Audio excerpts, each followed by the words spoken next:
At 5 on the waters of Lake Erie, rescue crews have saved 3 people from the water. A 4th, though, is still missing. This all happened when 2 boats collided near Huron. 3 News' Amani Abraham is live now with the latest details on the search and rescue. Amani, good evening to you. Good evening. Yeah. Search crews spent hours overnight and into the morning on the water. But as of this evening, 1 person is still missing. What we know is that 2 boats collided on the water last night. Surveillance video from Cranberry Creek Marina shows rescue and emergency teams responding following the first call. The U.S. Coast Guard got a call from a Good Samaritan who had pulled 3 people onto his boat. Good Samaritan saw 2 individuals from each vessel, so a total of 4 eject after the collision. Our crews were working from both the surface and the air, searching for the unaccounted for PIW, the missing person. 2 people are being treated at a hospital, and the 3rd was found unresponsive and later pronounced dead. The search for the 4th person lasted through the night and into the morning, but search and rescue operations were suspended, a decision that the U.S. Coast Guard says wasn't made lightly. Factors that they cited include time, temperature, related to safety, all part of their decision. As of this evening, still 1 person is missing. The U.S. Coast Guard says they are on standby in case they do hear of any new information. Back to you. All right, Amani Abraham live tonight on What's New. Amani, thanks. On your feet at 5, expect the construction cones to be a-coming. With the federal infrastructure bill signed into law on Monday, soon billions of dollars will be poured into road repairs, including our bridges. Sarah Shookman looked into those flagged for repair. Expect to start seeing more signs like these as the nation spends $40 billion on its bridges over the next 5 years. The need is everywhere. Lindsay Craig lives right near this stretch of St. Clair, where the bridge was built in 1897. It's surprising that it held up so well, but I'm glad they're working on it. The Federal Highway Administration says there are 78 bridges in Cuyahoga County it considers in poor condition. Some of them, like this stretch of Hilliard Boulevard over Rocky River, are the county's problem. Others, like the stretch of I-90 next door, belong to ODOT. ODOT just finished repairs there in September, spending $675,000 to do so. ODOT maintains 512 bridges in Cuyahoga County. The most traveled bridge of concern in the state is this part of 90 over East 152nd, where rehab is underway and should be complete in July. We're all hoping that this infrastructure package, it's going to mean good things for us in the future. Cuyahoga County says Hilliard, too, is due for replacement in the next few years. The county inspects its 209 bridges every year. The best hope is that new infrastructure dollars can cover some big-ticket items, leaving money to do work down the list. How vital of an artery is that? How vital is it to the communities? Those are all things that are taken into account when you go ahead and try to rank the bridges first, how they should be programmed and how they should be eventually repaired.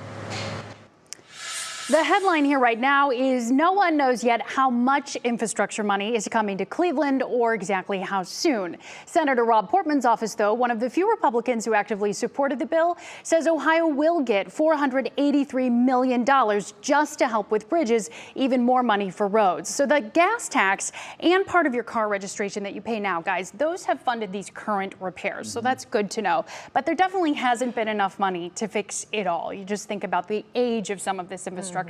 Like that bridge from the 1800s we were showing you. So $40 billion to go around the country. That's the single largest dedicated bridge investment since the interstate highways were first built. Wow. You don't think about it often, but when you think just the sheer volume, the number of bridges you mentioned we have just here in Cuyahoga County, then when you start thinking statewide and nationwide, what a voluminous project this is. I always think like one of my biggest pet peeves and one of the things that makes me most uneasy is a pothole on a bridge. Yeah. Think about that. It's a pothole on the bridge, y'all. Yeah. That is not good. Yeah. But can't be healthy for the structure of the bridge. Exactly. Hopefully they'll be repaired Well, you soon. think about some of the big bridges we've seen redone Intervelt recently. Bridge. The Intervelt, 480, all this work that's been going on around us. So it is good news around here, and hopefully there'll be more money to spread around soon. And that's just one part of this whole package. There's also broadband and other infrastructure projects that are going to be rolled out too. It's a big one. Much Get needed. that money in here. Yeah. We appreciate it. All right, thanks so much, Sarah. Sure. Well, happening now, the jury in the Kyle Rittenhouse trial is now in its second day of deliberations. This going on in Kenosha, Wisconsin. Earlier today, the jury had a few questions for the judge. Also, Rittenhouse's defense team has motioned the judge declare a mistrial. NBC's Jay Gray is live outside the courtroom with all the details. Yeah. Jay? Hey there, Betsy J. A lot unfolding here this afternoon as you talk about. Let's talk about that mistrial motion first. The judge has said he hasn't had time to review it at this point. He's also made it clear that the state has not filed their response to that motion. So he says they're nowhere near making a decision on that. I want to show you what's going on outside the courtroom. And you can see the protesters gathering again on the steps right up by the front door here and making their opinions on this case known. Just within the last 10 minutes or so, two of those protesters were taken into custody by police, removed in a police van. No indication that anything's gone terribly astray here, but that's the first time we've seen something like that since we've been out at this time. As for the jury, today they did ask to review some of the video from this case, including drone video from the incident on the ground here.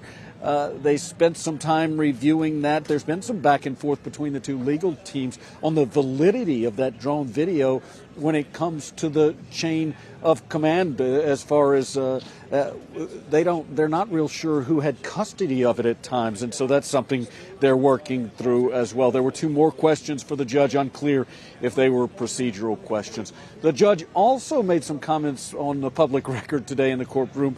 He said that he's been reading some of the media coverage, watching some of the media coverage, and really it's left a bad taste in his mouth, clearly. He said he doesn't know if he'll ever allow cameras in his courthouse again.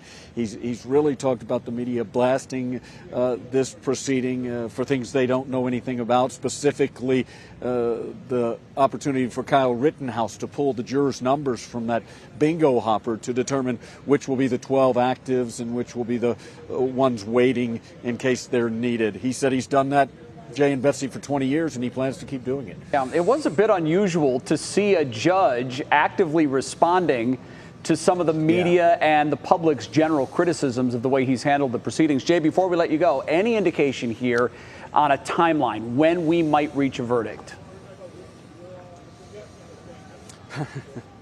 Yeah, I wish I did, Jay. I think with all the back and forth and the loose ends right now, that would indicate that they may be a little further away than a lot of people thought. But again, we have no idea what's going on behind those closed doors. But from past experience, when they're dealing with things like that, it looks like we may be in for a bit of a longer haul here. All right, Jay, you may be there for a while, and we know we'll check in with you whenever a verdict is rendered. Jay Gray, live from Kenosha, Wisconsin. Jay, thanks. Good. Now, as we've been telling you on What's New for about the past month, the number of breakthrough COVID infections has been on the rise as our original round of COVID shots continue to lose some of their protection properties. That's why the news today that all adults may soon be eligible for the Pfizer COVID booster vaccine has been widely applauded. The FDA and CDC will meet to discuss expanded booster eligibility. That will happen later this week, potentially paving the way, for American adults to have access to that Pfizer COVID-19 booster shot by Thanksgiving. That would be good news. Definitely. And so we bring in our senior health correspondent, Monica Robbins. So, Monica, what is this timetable looking like? You know, we have been seeing some cities that have been defying the FDA and giving booster access to everyone. And now it does look like the FDA may authorize the Pfizer booster for those 18 and up as early as this week. Moderna also resubmitted its request to expand boosters to those over 18. If approved, all adults would be able to get their COVID booster 6 months after their second injection. Again, it looks like Pfizer may be approved first this week. And people who receive the Johnson & Johnson vaccine, keep in mind, they are already eligible for a booster shot. So they can get one now. Keep our ears open for news on that. Also, you have news on the Alzheimer's front, and I know this is something that so many of us follow closely and are interested in. What can you tell us? Yeah, you know, what's been really difficult with the Alzheimer's front is that there haven't been any drugs approved. There was one recent, but there was a lot of controversy around it. Now, Brigham and Women's Hospital in Boston recruiting 16 people between ages 60 and 85 who have early symptomatic Alzheimer's disease. They want them to test a nasal vaccine meant to prevent or slow the progression of the disease. They'll receive 2 doses of the vaccine 1 week apart. The vaccine allegedly works by stimulating the body's immune system, which sends white blood cells to clear the brain of those beta amyloid plaques, which are a hallmark of Alzheimer's. If it's safe and works, the goal is it could be available in 5 years. Now, I know that's really wishful thinking, but if you put this in terms of thinking about COVID and the COVID vaccine, it stimulates our immune systems and teaches our immune system how to fight the COVID virus. It's kind of the same thing. Fascinating. And yeah, so we're teaching our immune system to go up and basically wash our brain, for lack of a better term. It's incredible. Yeah. It really is. Really Let's hope it works. Let's hope it works. Yeah, fingers Thanks crossed. so much, Monica. Sure. Well, coming up next on What's New, we're all probably guilty of it. Men, I'm talking to you, not going to the doctor enough. Coming up next, I speak to a local doctor on why skipping appointments can really be a life or death situation. Then, breaking her silence. Britney Spears is speaking out now that her conservatorship is over. Her comments coming up in Pop Break. Betsy doing double duty again today. No complaints on the weather. I mean, there could have been a little more sun, but the temperature was marvelous. And it's still marvelous. Yeah, and it will be staying marvelous for a little bit. You looked at me with these bright, cheery eyes. You got me excited there for a second. Not too long, though. We're going to start to get that colder air in here. It's all coming in on these brisk winds. I'll talk all about it. We'll tell you the forecast next.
Welcome back to What's New. This Wellness Wednesday, we're continuing our conversation about No Shave November. The whole idea is to bring awareness to men's health, specifically cancer awareness. The idea is to grow out your facial hair for those who can't, since many lose it during chemotherapy treatments. Also, when folks ask you, hey, what's up with the beard, you can tell them that it's for No Shave November and it all benefits men's health conversation.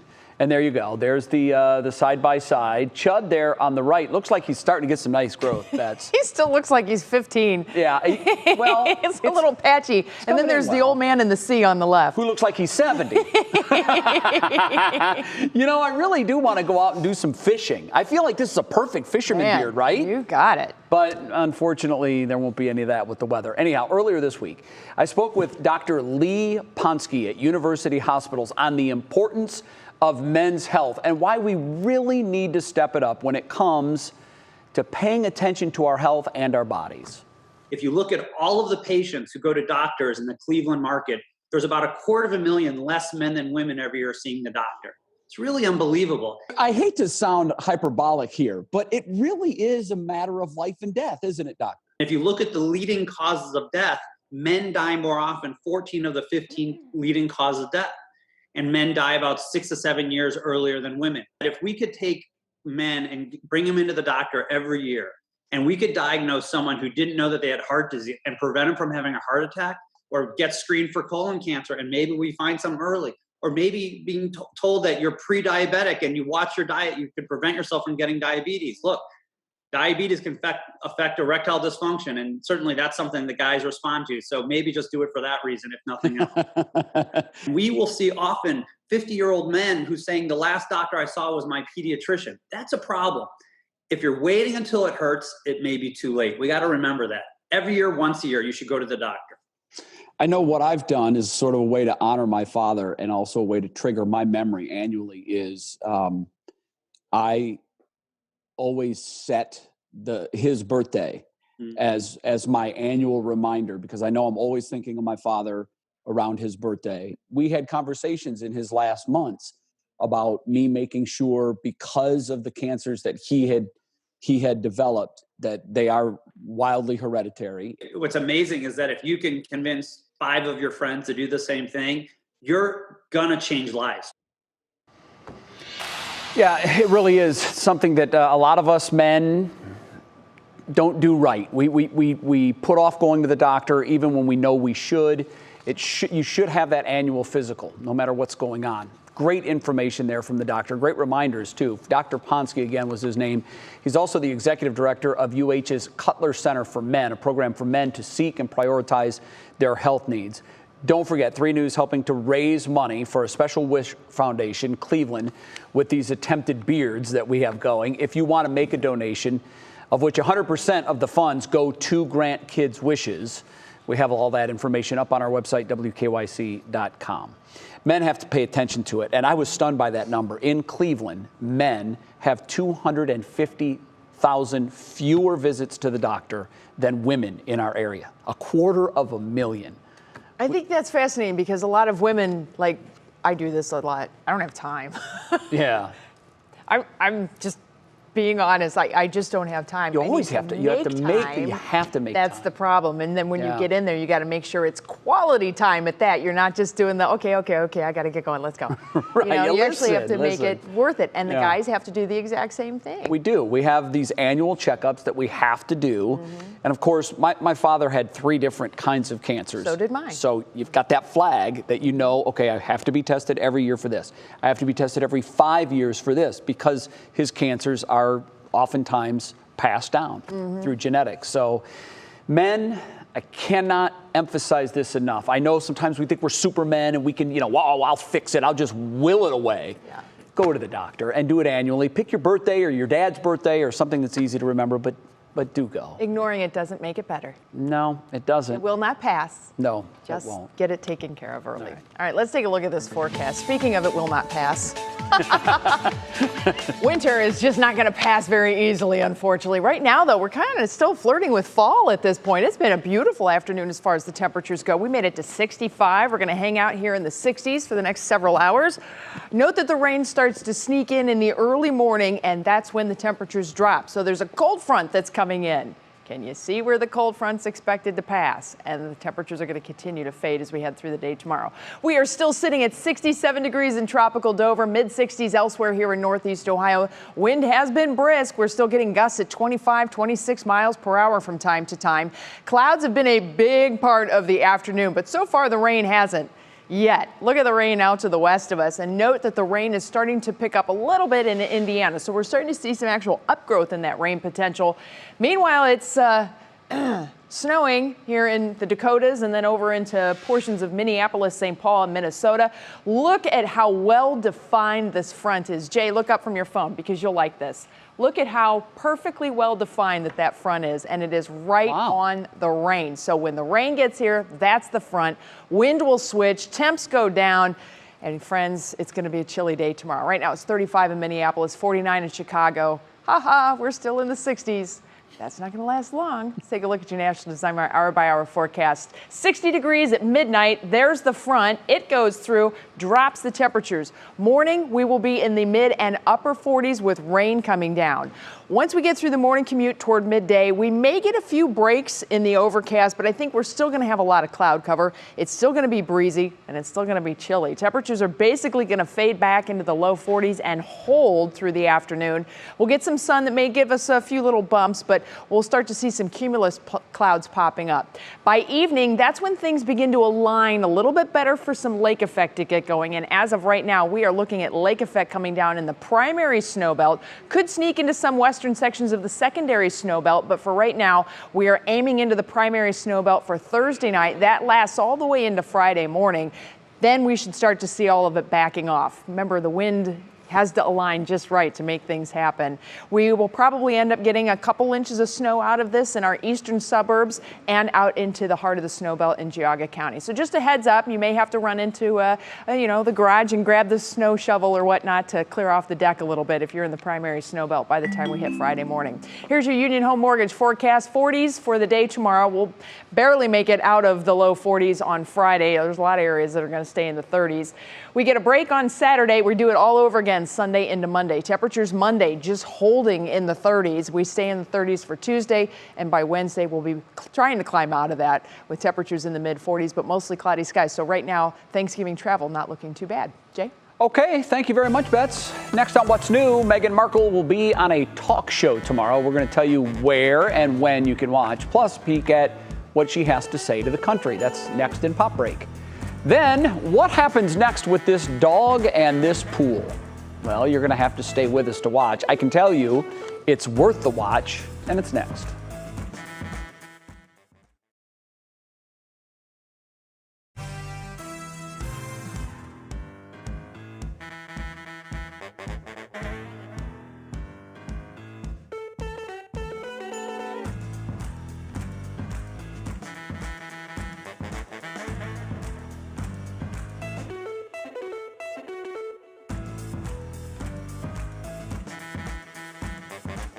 Check. I said a name very wrong yesterday. It's not Hermione, it's Hermione. And that's what I need to tell people.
Okay.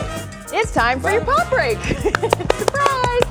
Kira is out today, so digital anchor Stephanie Haney is here with us. Yeah, and boy, there's been so much talk about this Britney Spears conservatorship ending, but now the singer is speaking out after the judge's decision, and we all want to know, what is she saying? Jay, the better question is, what is she not saying, after being silenced for so long? This is the first time in nearly 14 years that the 39-year-old has had control of her life back. She wants the world to know how she feels. She posted a 2-minute video on her Instagram last night talking straight to her fans. Here's part of that. So I'm just grateful, honestly, for each day and being able to have the keys to my car and being able to be independent and feel like a woman, and owning an ATM card, seeing cash for the first time, being able to buy candles.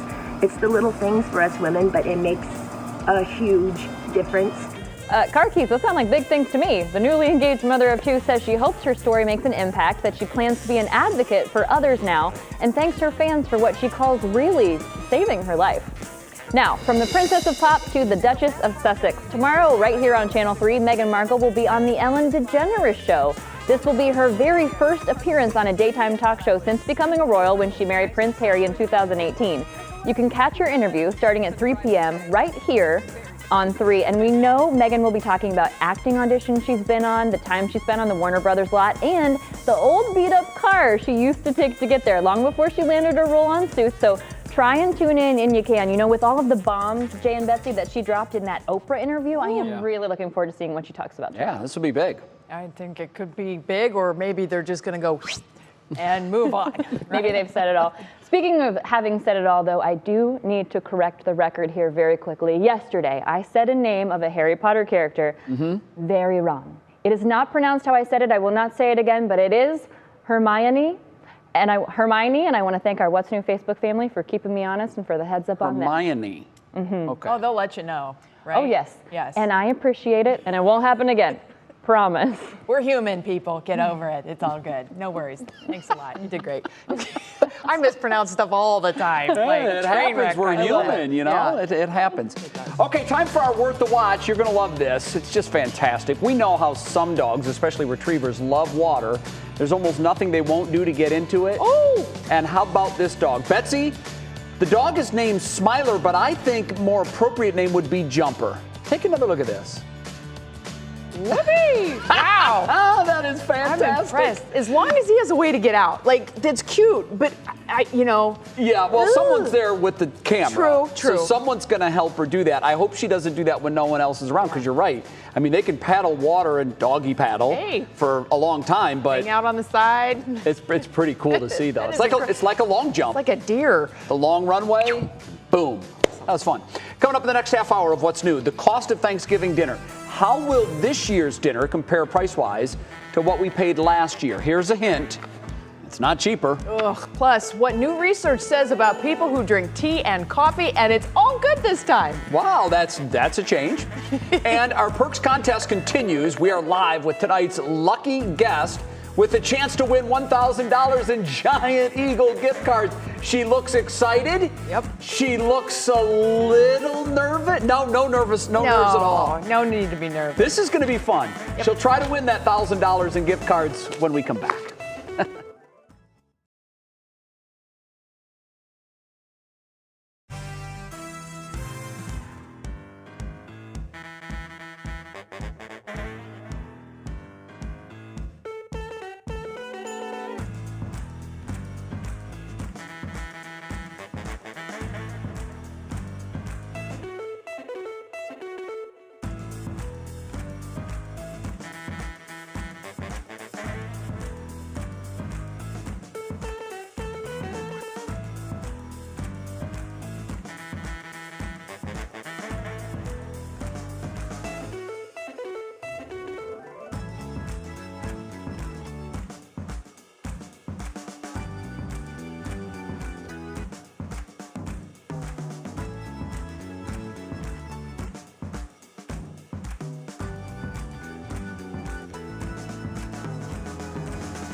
And now, live from WKYC Studios, this is What's New.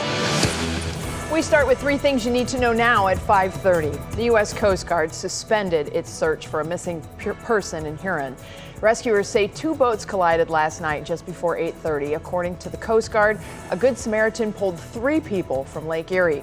2 are being treated at the hospital. The 3rd, who was found unresponsive, later died. The Coast Guard says they're looking at new information and standing by to resume the search.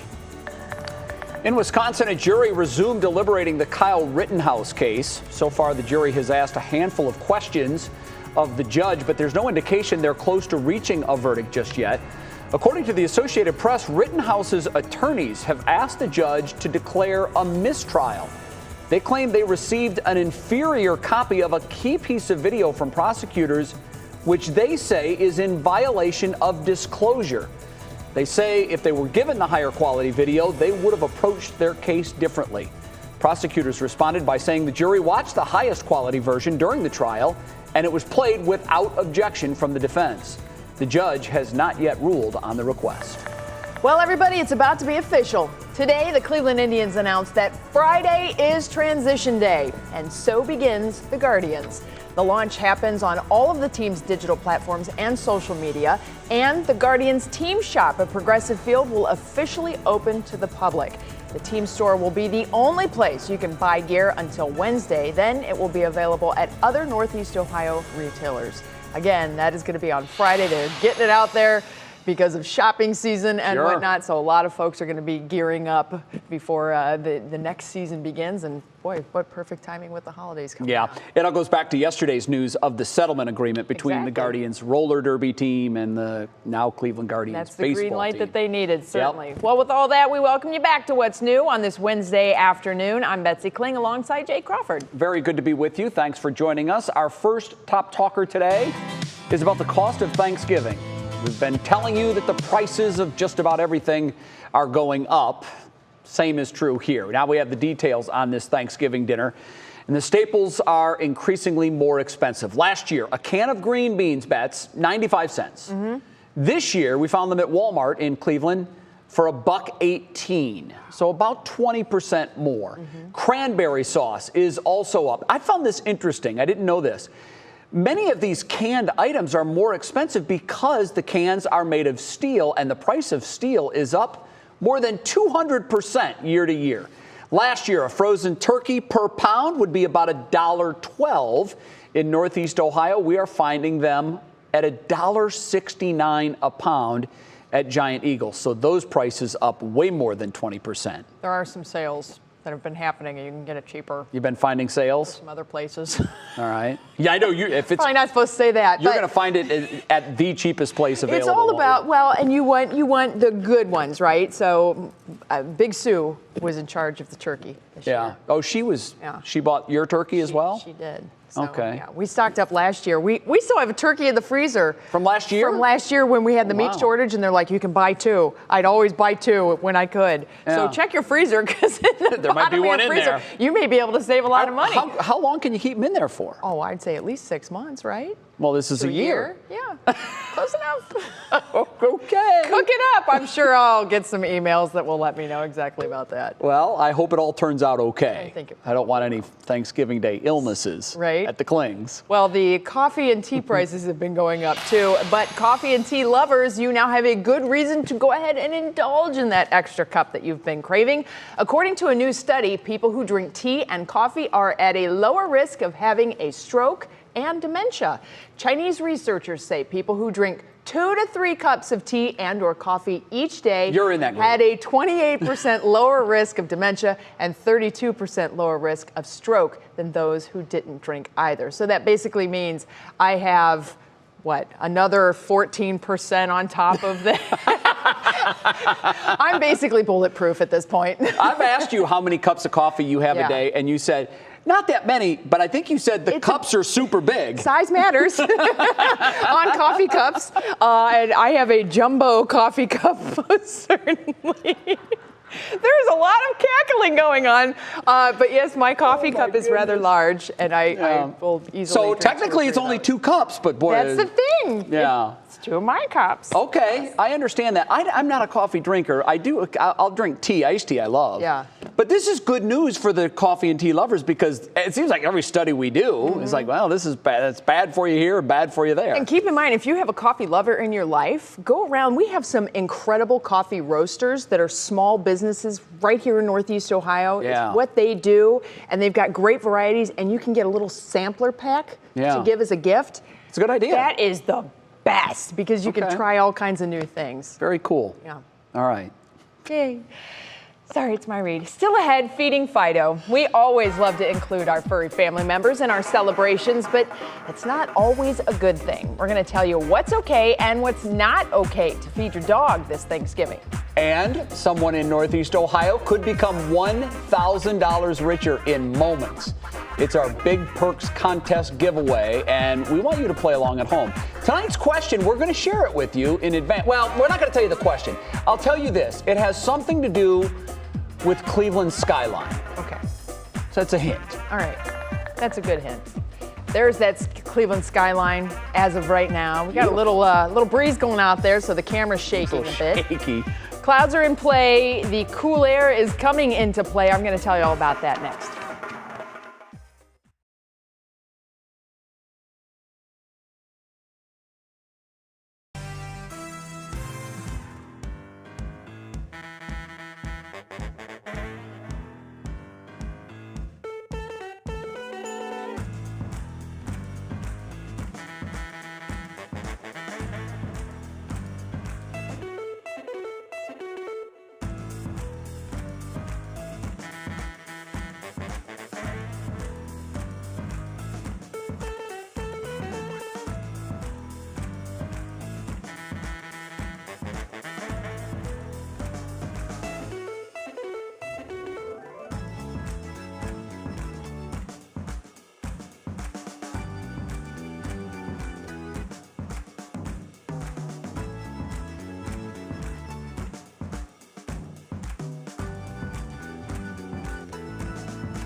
All right, everybody, we do have quite a bit of change that is headed our way here in the next 12 hours or so. We will still be warm and breezy overnight, but rain is moving our way. That rain will be likely for the morning. We'll have on and off shower chances that kind of linger into the afternoon, but I think we're also going to get some sun breaks in here.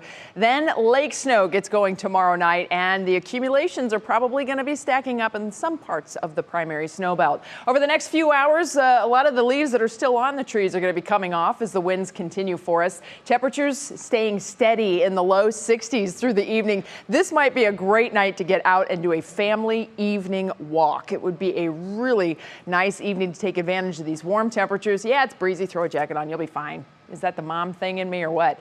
There's the bigger picture, though. Look at the temperature difference here once you hop over the front. 61 right now in Indy, 49 in Chicago with the rain right on that front, a very definitive razor line of this cold front. A lot of times that is a sign that it is a strong front.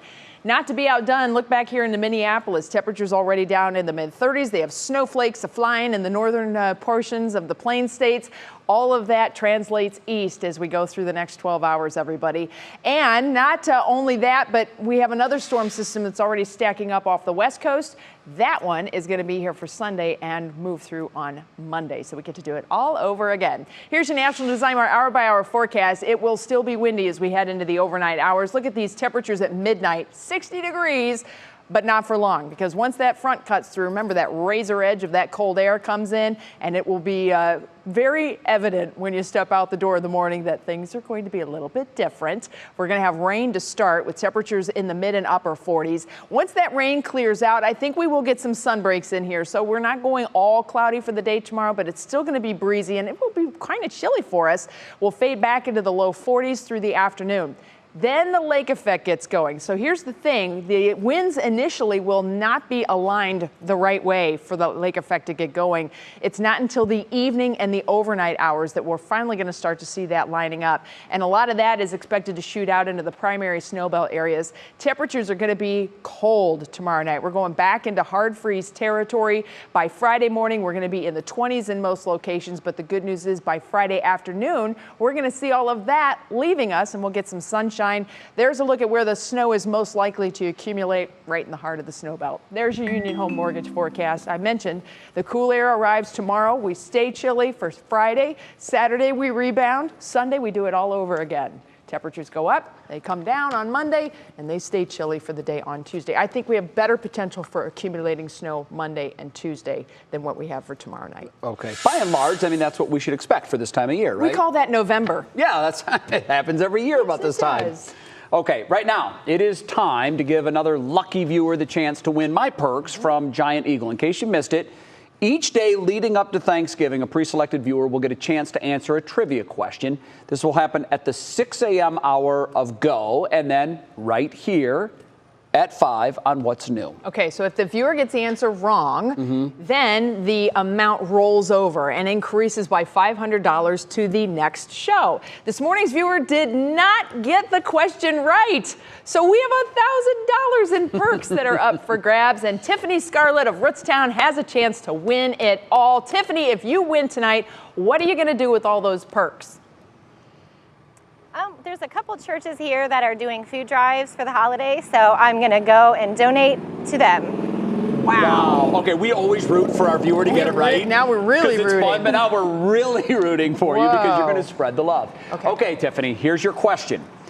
The question is, when did construction begin on the terminal tower? Was it 1902, 1912, 1926, or 1934? Terminal Tower. Okay, can you repeat that one more time? I sure can. When did construction begin on the Terminal Tower? We all know and love the building. Was it 1902, 1912, 1926, or 1934?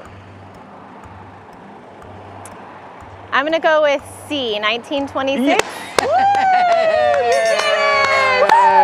Fantastic! That is well so played! Cool. You are the winner! That is a great job! Have you noticed that our viewers are getting these questions right and by and large? We're not even cheating and helping them. Like but they're legit getting them on their own. Viewers are missing them. I know, but that's all right. I'm sure Tiffany and our other evening folks appreciate that. So, Tiffany, tell us a little bit about your family. We understand you have a son that's at Kent State, too? I have a daughter at Kent State and a son here at Rootstown. Yeah. Very good. And they both are soccer players, so. Are you going to like put a lot of turkey on the table for them? Because, you know, kids, they eat a lot. Yeah. Yep, got the turkey already in the freezer, so just got to get all the side dishes to go with it. What's your favorite side dish? Mine is mashed potatoes. Ooh. That's a good call. I don't have a favorite. They're all my favorite. I love Thanksgiving there. Tiffany, congratulations. Thank you so much for playing. Thank you. Especially thank you for spreading the love. I'm Yeah. sure those churches that will feed the needy will appreciate your gifts. Thank you again. Congratulations. Thank now, you. If you all want to enter for a chance to play, head to WKYC.com/contests. We are giving away $10,000 in Giant Eagle gift cards leading up to Thanksgiving Day. We'll have a new contestant each day here on What's New at 5:45 and then again in the morning at 6:45 on Go. Pretty good deal. Up next, if you're looking ahead to breakfast for tomorrow, that's really for the planners in the group. McDonald's is offering a special promo for Throwback Thursday. We're going to tell you what that deal is and why the fast food giant is making the move. And substitute teacher shortage, the plea from local school districts to get more help in the classrooms, and the perks to being a sub. That goes outside the classroom too. We'll have that coming up.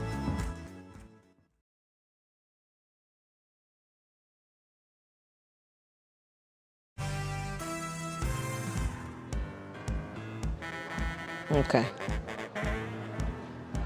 All right, thank you. Gotcha. You want me to stand there, or you think I can do it? All right, baby.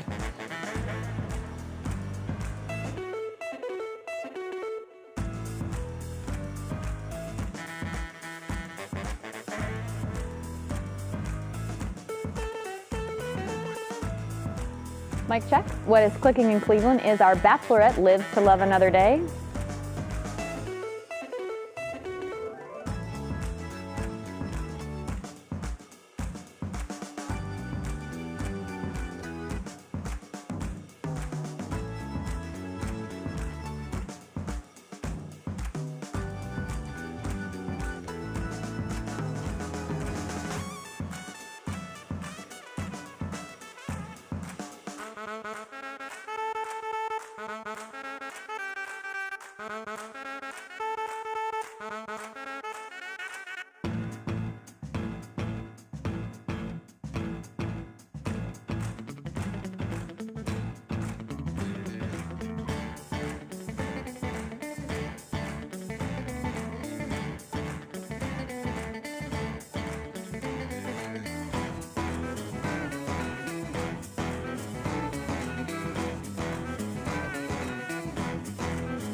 Stephanie's back for Clicking in Cleveland. Hi again, Steph.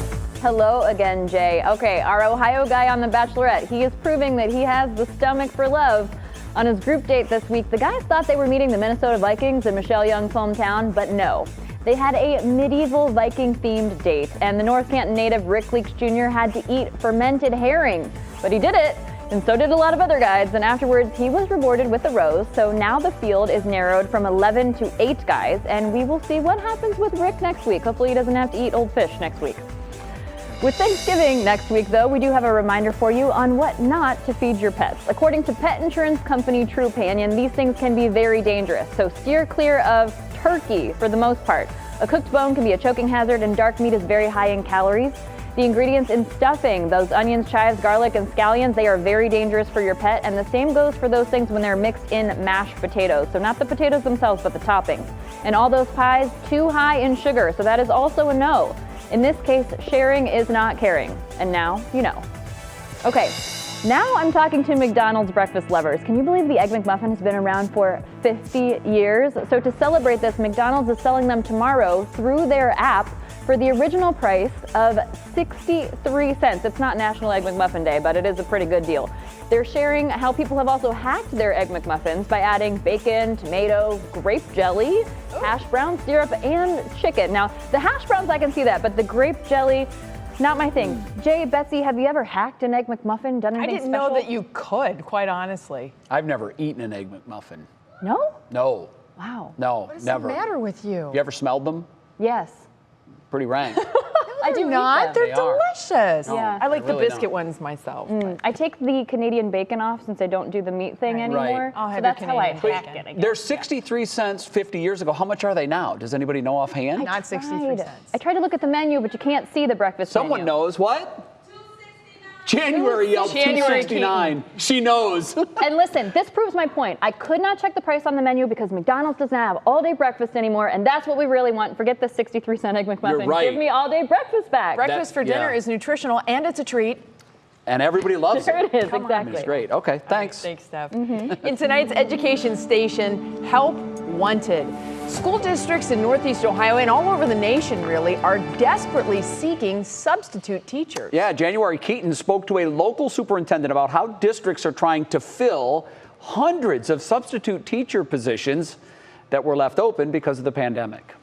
Lack of substitute teachers is a nationwide problem. Frank Gallo is superintendent of Lorain County's Educational Service Center. Among its many functions, ESC fills substitute teacher requests for the 3 counties it serves, Cuyahoga, Medina, and Lorain. Gallo says ESC is struggling big time to fill those vacancies, and it's stretching teachers thin. Some of them are doubling the classes up and putting them into a room, which that's not good, because if you have 25 kids in a class and you have to take that other 25 and put 8 in this classroom and 8 in this classroom and 8 in another classroom, you're just increasing the class size. Teachers are feeling like they can't take a day off because they may not be able to get a substitute teacher. Gallo says folks are reconsidering teaching work because COVID left a surplus of job openings and options out there in so many industries just as desperate for workers. There's people offering signing bonuses and people offering flexible work schedules, working from home. So those are all things that we're competing with, and you have to still be able to teach our kids in person. Gallo says right now the substitute teacher pool is down about 30 to 40% in his districts, about 1,200 subs on hand compared to 1,600 to 1,800 before the pandemic. So they're calling on the public for help. You just have to have a bachelor's degree, and actually some districts are allowing folks, they can pass a resolution to have people be substitute teachers who are don't have a bachelor's degree. And you can work in any school on any days you choose. Districts hope relaxing the criteria a bit and adding financial and personal incentives. There are districts right now that are offering pay of excess of $200 a day, work 5 days a week. Some are even offering benefits. Will be the key to getting good help that's becoming ever harder to find. We're desperate for folks, and we really would love to have them. And I think that if people got into the profession, they would understand that it's a great one to be in. Now, Educational Service Center is holding 2 Q&A Zoom sessions for those of you interested in becoming a substitute teacher. One is tonight at 6. I know we didn't give you a lot of notice. It's probably about 5 minutes away. But one is tomorrow morning at 10 a.m. I put the links on our website, WKYC.com. As you know, though, WKYC is your education station, and we want to share that Fifth Third Bank has come aboard as sponsor of our Dickens Reads initiative. The bank, they're going to partner with us on our Dickens Reads project and amplify our efforts to report on and serve Northeast Ohio schools and families. You guys know we've been following these children at Charles Dickens Elementary School, and they are partnering with us to make sure that they get a great education and pass that state reading test. So we want to say we are very grateful to Fifth Third Bank. Thank you, Fifth Third, because this is a tremendous initiative, and it's fun to watch this progress. January, you've done a great job with it so far this year. And by the way, thanks for the $2.69 price on the Egg McMuffin. You're very welcome. I'm a wealth of useless knowledge. Right. Thanks so much, January. Yes. Well, by the way, speaking of Dickens, the second graders and third graders at Charles Dickens took a field trip to Barnes & Noble and Crocker Park for a book fair. It's going to help the students in our 3 Reads program. And you can help the program by just shopping. Use the code on your screen today at the Westlake Barnes & Noble store. and online. And here's the deal. A portion of every dollar that you spend will go to After School All-Stars Cleveland. That provides free after-school resources for students. Some of them are part of that Dickens Reads program. You can also donate if you want to text. Text ASAS Book Fair 21 to 41444 today through Sunday. Your donations will buy books for the students. Up next, we have amazing news to share with you as to the total amount of money raised during the Velosano Bike to Cure. The numbers are in, and they are impressive. It's our Show Us Something Good. It's coming up. Then at 6 on What Matters Most, local food banks are in need of help. The exact food donations that they're asking for and how you can get involved.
I do. Testing 1, 2, 3, 4, 5, 6. Good evening, and thanks for being with us.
Our Show Us Something Good comes from all of you.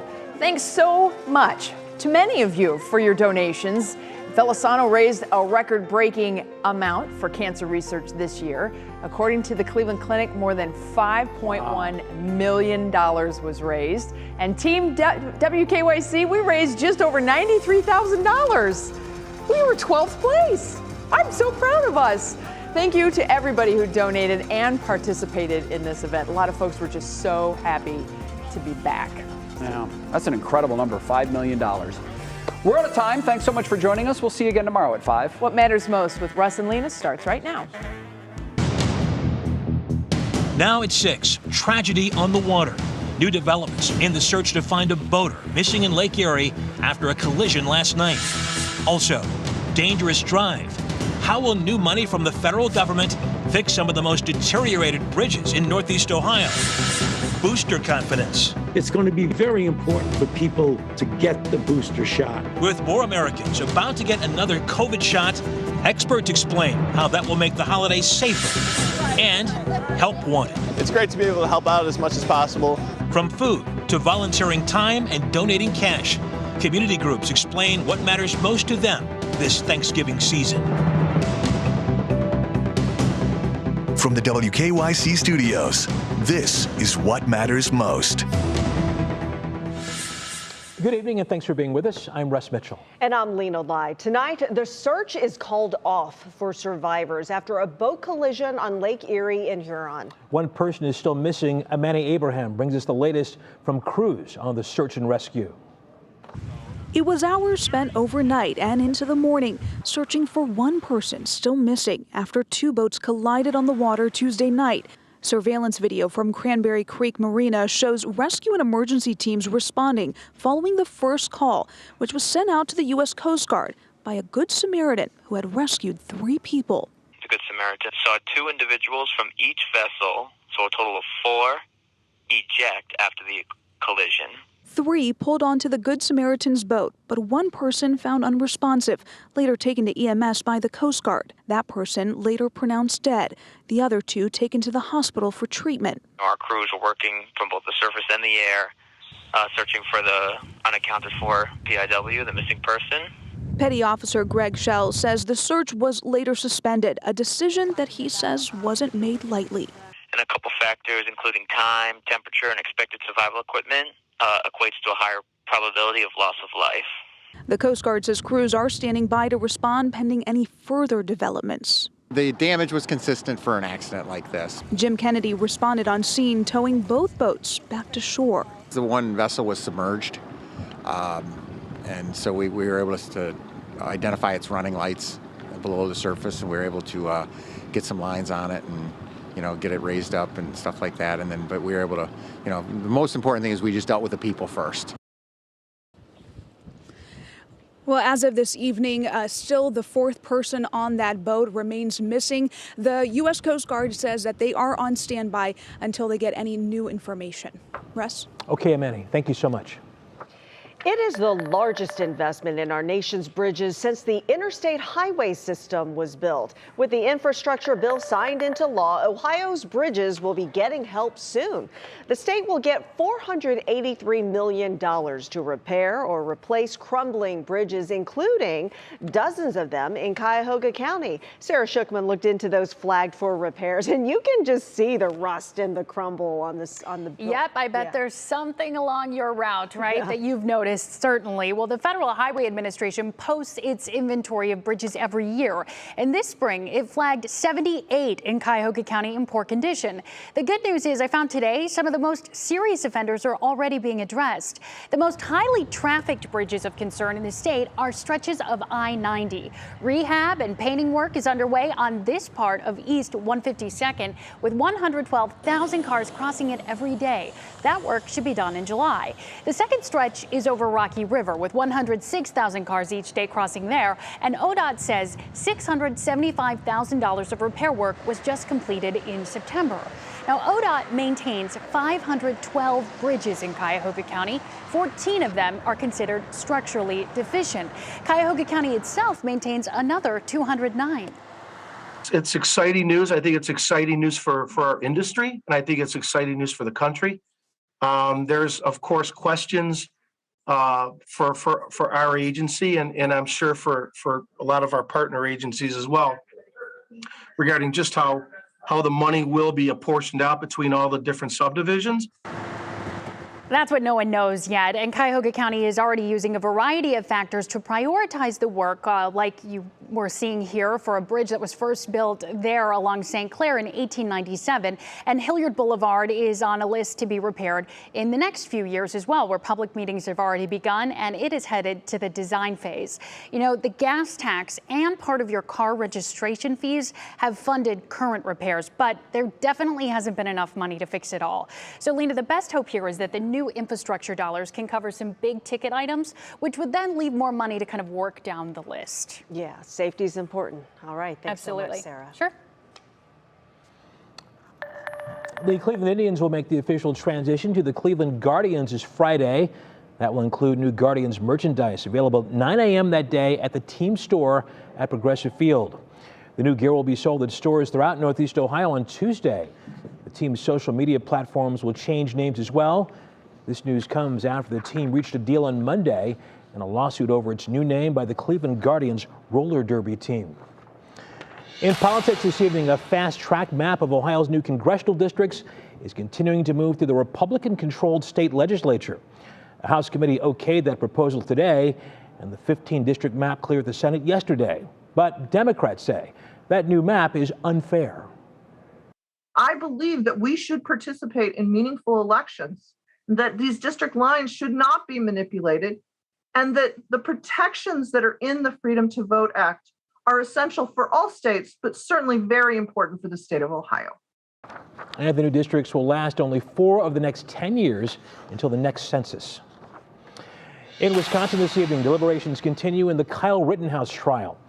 So far, the jury has asked a handful of questions, but there is no sign yet that they're close to reaching a verdict.